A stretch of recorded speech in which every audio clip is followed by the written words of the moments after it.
मित्रांनो नमस्कार. कॉपरस्मिथ बार्बेट, ज्याला मराठीमध्ये तांबट असे म्हणतात, या पक्ष्याचं एक घरटं मला इथे सापडलंय. ह्या व्हिडिओच्या माध्यमातून ह्या पक्ष्याविषयी अधिक जाणून घेणार आहोत. त्यासाठी हा व्हिडिओ शेवटपर्यंत नक्की पहा आणि तुम्हाला हा व्हिडिओ कसा वाटला हे कमेंट करून मला नक्की सांगा. कॉपरस्मिथ बार्बेट याला मराठीमध्ये तांबट असे म्हणतात. ह्याचा रंग प्रामुख्याने हिरवा असून कंठ पिवळ्या रंगाचा असतो, तर डोळ्याच्या वर खाली पिवळ्या रंगाचे पट्टे असतात.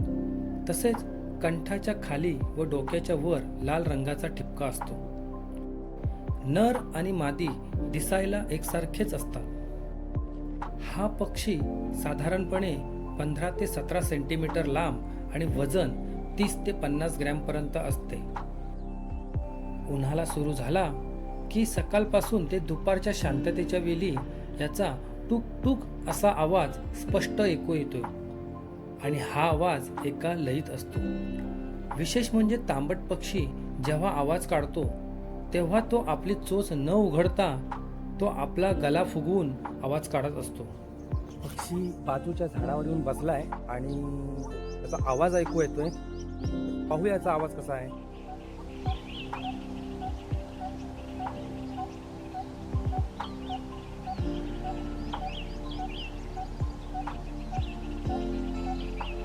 ह्या पक्ष्याचा आवाज म्हणजे एखाद्या तांब्याच्या धातूवर काम करत असताना त्यावर जेव्हा हातोडीने ठोके मारल्यावर जसा आवाज येतो तसाच आवाज ह्या पक्ष्याचा आहे आणि म्हणून याला तांबट असे म्हणतात.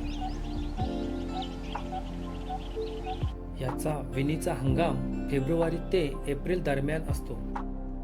विणीच्या हंगामात हा पक्षी एखाद्या झाडाच्या सुकलेल्या खोडात किंवा फांदीवर आपल्या चोचीच्या साह्याने टोके मारून छिद्र तयार करून आपले घरटे तयार करतो.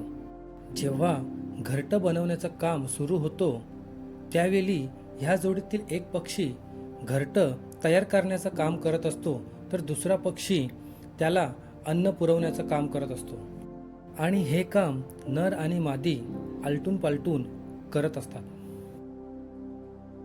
घरटं बनवण्याचं काम पूर्ण झाल्यावर मादी या घरट्यामध्ये 3 ते 4 पांढऱ्या रंगाची अंडी घालते.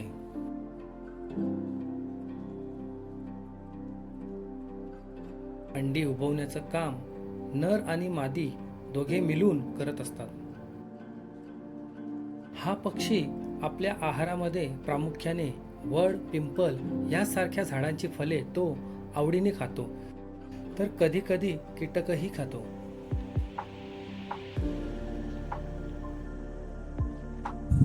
आज बऱ्याच दिवसांनी मी ह्या पक्ष्याच्या घरट्याकडे आलोय.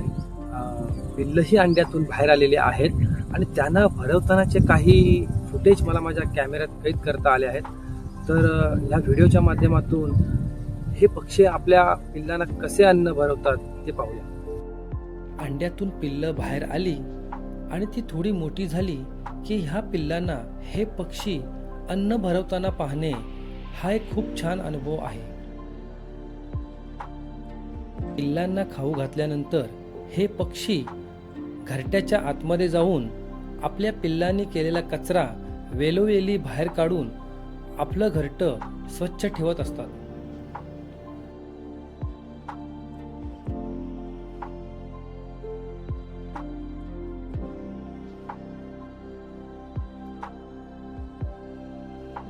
तांबट पक्षी हा निसर्गातील एक महत्त्वाचा घटक आहे, कारण तो फळे खाऊन फळांच्या बियांचा प्रसार करण्यास मदत करतो. सध्या वाढत्या शहरीकरणामुळे जुनी झाडे ही कमी होत चाललेली आहेत आणि त्यामुळेच पक्ष्यांची संख्या देखील कमी होत आहे.